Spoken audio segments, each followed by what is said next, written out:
Hello and welcome to SPMIS Academy. Today we'll analyze important newspaper articles of 27th December 2025. Please note you can download the PDF version of today's newspaper analysis by clicking the link given in the comment section. This is the list of the topics that we'll be covering from today's newspaper. The first topic is about Veer Bal Divas and Rashtriya Bal Puraskar. Important from our syllabus GS paper 1 Indian history point of view. Plains perspective से भी ये topic काफी important है। सबसे पहले समझते हैं वीर बाल दिवस के बारे में। वीर बाल दिवस हमारे देश में 26 दिसंबर को ऑब्जर्व किया जाता है since 2022। This day is observed in order to honour martyrdom of Sahibzada Zorawar Singh ji and Sahibzada Fateh Singh ji. Sahibzada Zorawar Singh and Sahibzada Fateh Singh ji were two youngest son of 10th Sikh Guru Guru Gobind Singh जी। इन दोनों को 26 दिसंबर 1704 में औरंगजेब के आदेश के अनुसार मार्टायरडम हासिल हुआ था। They were executed on the orders of Aurangzeb, जिसके बाद इन लोगों को शहीदी हासिल हुई। तो इस दिन को ऑब्जर्व किया जाता है एज वीर बाल दिवस इन आवर कंट्री। गुरु गोविंद सिंह जी, जिनके ये दो यंगेस्ट सन्स थे, उनके बारे में जरा देख लेते हैं। He was 10th Sikh Guru. He attend or became Sikh Guru at the age of 9 only after demise of his father Guru Tegh Bahadur, the 9th Sikh Guru. गुरु गोविंद सिंह जी का सबसे सिग्निफिकेंट कंट्रीब्यूशन है the introduction of principles of Khalsa. Khalsa means purified Sikh community. तो Khalsa represents purified Sikh community. उसके 5 के sign होते हैं, 5 Kesh. Kesh, uncut hair, kangha, wooden comb रखते हैं, करा हाथ में होता है, steel bracelet, kirpan, dagger and kachera, short breeches. And Guru Gobind Singh ji, he led the Sikhs against Mughals in the battle of Muktsar 1705. He was also martyred by a Mughal assassin in 1708, 1 year after death of Aurangzeb. तो ये है कहानी गुरु गोविंद सिंह जी की और उनके 2 यंगेस्ट सन्स गुरु और Sahibzada Zorawar Singh ji and Sahibzada Fateh Singh जी से related. तो आपको प्रिलिम्स पर्सपेक्टिव से याद रखना है कि वीर बाल दिवस 26 दिसंबर को क्यों ऑब्जर्व किया जाता है। अब करंट न्यूज पे और आते हैं कि वीर बाल दिवस के अवसर पे प्रेसिडेंट ऑफ इंडिया कन्फर्ड प्रधानमंत्री राष्ट्रीय बाल पुरस्कार। तो हर साल प्रधानमंत्री राष्ट्रीय बाल पुरस्कार दिया जाता है to children between age of 5 to 18, 5 से 18 साल की उम्र के बीच के बच्चों को उनकी आउटस्टैंडिंग अचीवमेंट के लिए ये अवार्ड या पुरस्कार दिया जाता है। Achievements in the field of bravery, sports, social service, science and technology, environment and art and culture. किसी भी साल में मैक्सिमम 25 बच्चों को ही प्रधानमंत्री राष्ट्रीय बाल पुरस्कार दिया जा सकता है। साल 2025 के लिए 20 बच्चों को प्रधानमंत्री राष्ट्रीय बाल पुरस्कार के लिए चुना गया है। उनमें से जो इंपॉर्टेंट नाम आपको याद रखने हैं, ऐसी Prisa Bora from Jorhat, Assam. She has been given Pradhan Mantri Rashtriya Bal Puraskar for her contribution in the field of science and technology. She works in the direction of promoting eco-friendly practices like natural farming and innovative mulching technique.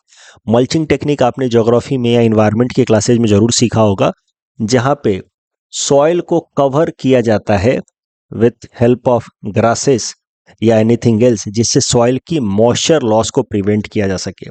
तो mulching technique, innovative natural mulching techniques के direction में काम किया ऐसी प्रिसा बोरा ने, और उस कारण से उनको प्रधानमंत्री राष्ट्रीय बाल पुरस्कार 2025 के लिए चुना गया। फ्रॉम असम, असम से हैं इसलिए आपको यह नाम याद रखना है।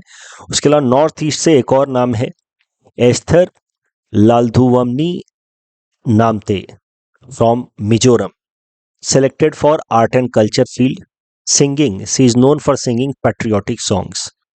Vaibhav Suryavanshi, cricketer from Bihar, also has been chosen for प्रधानमंत्री राष्ट्रीय बाल पुरस्कार। मिला तो 20 बच्चों को है, लेकिन 3 बच्चों का नाम आप याद रखिएगा। इस टॉपिक के बेसिस पे प्रीलिम्स प्रैक्टिस क्वेश्चन है। Please attempt this question and submit the answer in the comment section. Next topic is about malaria elimination technical report 2025, important from our syllabus GS paper 3 science and technology point of view. देखिए, malaria एक parasite based disease है। It is caused by parasite जिसका नाम है Plasmodium parasite. Plasmodium parasite के अंदर भी कई सारे तरीके के पैरासाइट्स होते हैं। It's a broader name, broader classification. तो आपको ये याद रखना है सबसे पहले कि malaria is a parasite based disease caused by plasmodium parasite. Malaria is spread from one infected person to another through vector, जो है फीमेल एनोफिलीज मॉस्क्यूटो। जैसे मान लीजिए कि कोई एक इन्फेक्टेड इंसान है, उसको जब एक फीमेल एनोफिलीज मॉस्क्यूटो बाइट करती है, तो उससे, उस इन्फेक्टेड इंसान से उस फीमेल एनोफिलीज मॉस्क्यूटो के अंदर भी ये प्लाज्मोडियम पैरासाइट चला जाता है। और फिर ये जो इन्फेक्टेड फीमेल एनोफिलीज मॉस्क्यूटो है, now if it bytes even a healthy person, वो हेल्दी पर्सन भी इन्फेक्टेड हो जाता है बाय दिस प्लाज्मोडियम पैरासाइट। ये प्लाज्मोडियम पैरासाइट मेनली इन्फेक्ट करता है इंसान के लीवर को, और फिर लीवर से ये डिजीज जो है, ये पैरासाइट जो है बॉडी के ब्लड सेल्स में स्प्रेड होता है। तो इस तरीके से एक इन्फेक्टेड इंसान जो है, जो मलेरिया से ऑलरेडी इन्फेक्टेड है, जिसके ब्लड सेल के अंदर प्लाज्मोडियम पैरासाइट है, उसको अगर फीमेल एनोफिलीज मॉस्क्यूटो बाइट करेगी, तो उस मॉस्क्यूटो के अंदर भी ये पैरासाइट आ गया। इस पैरासाइट जो एक वेक्टर की तरह काम करता है, it will transmit this parasite to a healthy person by biting a healthy person. और फिर वो हेल्दी पर्सन के अंदर जब ये पैरासाइट आएगा, तो उसके लीवर को इन्फेक्ट करेगा, और फिर लीवर से again this parasite will move to the red blood cells, और इस तरीके से एक हेल्दी इंसान भी बीमार पड़ जाता है। और फिर उस बीमार पड़े हुए इंसान को बाइट करेगा अगर कोई फीमेल एनोफिलीज मॉस्क्यूटो, तो इस तरीके से now this female anopheles mosquito can spread the disease to another healthy person. और ये एक साइकिल चलता रहता है, मलेरिया स्प्रेड होता रहता है from one person to another.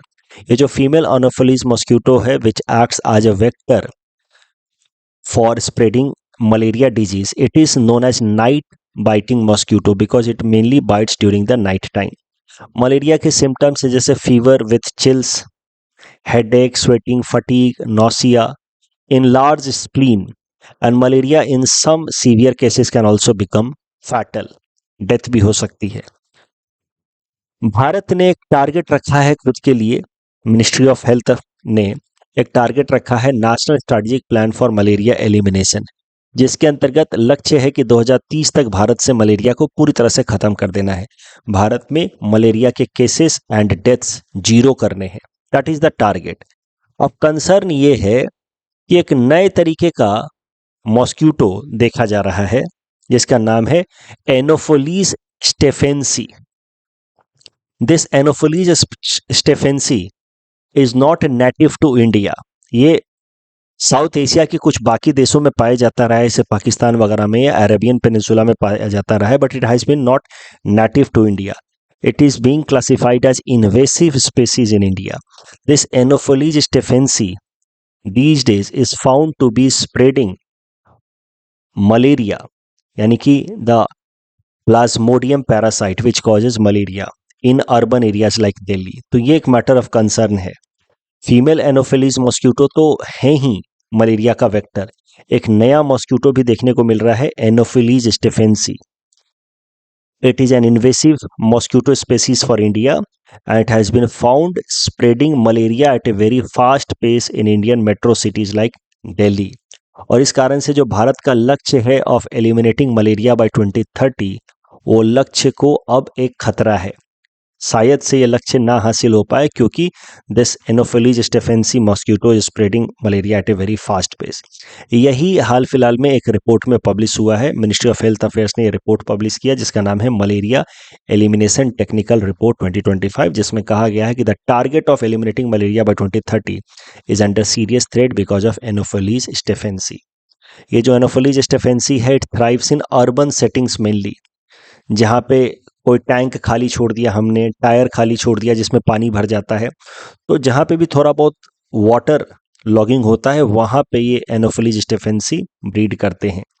As I have already told you, it has been classified as invasive species in India and managing anopheles stephensi is proving to be difficult for health officials. इस topic के basis पे prelims practice question है। Please attempt this question and submit the answer in the comment section. Next topic is about Tiger State status to Gujarat after 33 years. Important from our syllabus GS paper 3 environment point of view. Gujarat को tiger state का status दिया गया है after 33 years after confirmation of tiger presence in Ratan Mahal wildlife sanctuary of Gujarat. 33 साल पहले गुजरात को tiger state के list से हटा दिया गया था because no tigers were sighted in Gujarat. तो टाइगर सेंसस होती है हर 4-5 साल में, और उसमें जब गुजरात के अंदर कोई टाइगर नहीं मिला 33 साल पहले तो उसको टाइगर स्टेट के लिस्ट से हटा दिया गया। लेकिन अब वापस से national tiger conservation authority NTCA ने कैमरा ट्रैप इमेजेस, अलग अलग जो जंगलों में कैमरा लगाए जाते हैं, उसके अलावा पगमार्क एविडेंस, पाँव के जो निशान होते हैं, उन 2 ग्राउंड्स पे ये अब इस्टेब्लिश किया है कि गुजरात के Ratan Mahal wildlife sanctuary में टाइगर्स वापस से आ गए हैं। That is why now Gujarat is also included under tiger state list after 33 years. So it's a good news और प्रिलिम्स पर्सपेक्टिव से इंपॉर्टेंट है। नेक्स्ट टाइम जब टाइगर सेंसस होगा भारत में तो उसमें गुजरात के अंदर भी अब टाइगर सेंसस कराया जाएगा। गुजरात के अंदर अब टाइगर मिलने के साथ ही Gujarat has become the only state in India to host all the 3 big cat species, lion, tiger and leopard. 3 big cat species को एक साथ एक स्टेट में होस्ट करने वाला अकेला गुजरात स्टेट है। NTCA की बात की जाए जो टाइगर कंजर्वेशन से रिलेटेड सबसे एपेक्स बॉडी है, तो it is a statutory body created by ministry of environment, forest and climate change bye amending wild life protection act of 1972। Wild life protection act of 1972 के मदद से ही हमारे देश में national park, wild life sanctuaries वगैरह बनाए गए हैं। Wild life protection act of 1972 को साल 2006 में अमेंड करके टाइगर कंजर्वेशन के लिए एक एपेक्स बॉडी बनाई गई जिसका नाम है national tiger conservation authority, NTCA। NTCA ही टाइगर रिलेटेड तमाम इनिशिएटिव्स को कंडक्ट करता है, जैसे प्रोजेक्ट टाइगर को इम्प्लीमेंट करना, टाइगर सेंसस कराना, गिनती कराना टाइगर्स की हर 4-5 सालों में, किन किन एरियाज को टाइगर रिजर्व डिक्लेयर करना, ये सब NTCA ही करता है। प्रोजेक्ट टाइगर की अगर बात की जाए तो एक सेंट्रली स्पॉन्सर्ड स्कीम है, भारत सरकार और स्टेट गवर्नमेंट्स मिलकर के चलाते हैं, और टाइगर स्टेट्स के अंदर भारत सरकार और स्टेट गवर्नमेंट्स टाइगर पॉपुलेशन को कंजर्व करने के लिए प्रोजेक्ट टाइगर इनिशिएटिव रन करती है। Project tiger initiative was launched in India in 1973। तो इसके जब 50 साल पूरे हुए हाल फिलहाल में, तो उस टाइम में it was a big news. 2023 में इसके 50 साल पूरे हुए थे। उस टाइम में एक खबर आई थी कि project tiger has been very very successful in India and that has helped in increasing the number of tigers by huge margin. Bharat में आज के टाइम में 3682 टाइगर्स हैं। India is home to about 70% of global tiger population thanks to success of project tiger which is implemented by NTCA, है एक central sponsor scheme. जो topic हमने discuss किया उसके बेसिस पे प्रीलिम्स प्रैक्टिस क्वेश्चन है। Please attempt this question and submit the answer in the comment section. Next topic is about quality council of India. GS paper 3 Indian economy से related ये topic है। Quality council of India एक non profit organisation है which is registered under societies registration act. तो एक तरीके से आप कह सकते हैं कि गवर्नमेंट द्वारा क्रिएटेड एक ऑटोनोमस बॉडी है। ऑफिशियली इसको एक सोसाइटीज की तरह रजिस्टर्ड किया गया है। Quality council of India works under directive of ministry of commerce, उसके अंतर्गत भी department of industrial policy and promotion. Quality council of India को बनाया गया है in PPP model, public private partnership model. तो भारत सरकार एक तरफ है मिनिस्ट्री ऑफ कॉमर्स और दूसरी तरफ इंडस्ट्री के जो रिप्रेजेंटेटिव्स हैं, अलग अलग कंपनियों के रिप्रेजेंटेटिव्स की 3 ग्रुप है भारत में। अलग अलग इंडस्ट्रीज बिजनेसेस की को रिप्रेजेंट करने वाले 3 ग्रुप्स हैं भारत में, एसोचैम, सीआईआई एंड फिकी। तो एक तरफ एसोचैम, सीआईआई एंड फिकी है, दूसरे तरफ ministry of commerce and industry है। इन लोगों ने मिल करके पीपीपी मॉडल में, पब्लिक प्राइवेट पार्टनरशिप मॉडल में बनाया है क्वालिटी काउंसिल ऑफ इंडिया को। Chairman of quality council of India is appointed by prime minister on recommendation of these industrial bodies. Quality council of India का काम क्या होता है? It is national accreditation and certification body. आप देखो, जो भी MSME, micro small medium enterprises हैं, जो वो प्रोडक्ट बनाते हैं, वो प्रॉपर क्वालिटी का प्रोडक्ट बना रहे हैं कि नहीं बना रहे हैं, उसको सर्टिफाई करना, उसके लिए स्टैंडर्ड सेट करना या रेटिंग देना, ये काम करता है quality council of India. MSMEs के products, health care labs, health care, आप अगर मान लीजिए कि आपको ब्लड टेस्ट कराना है, तो आप किसी भी लैब को अप्रोच करते हैं कि मेरा ब्लड टेस्ट कराना है।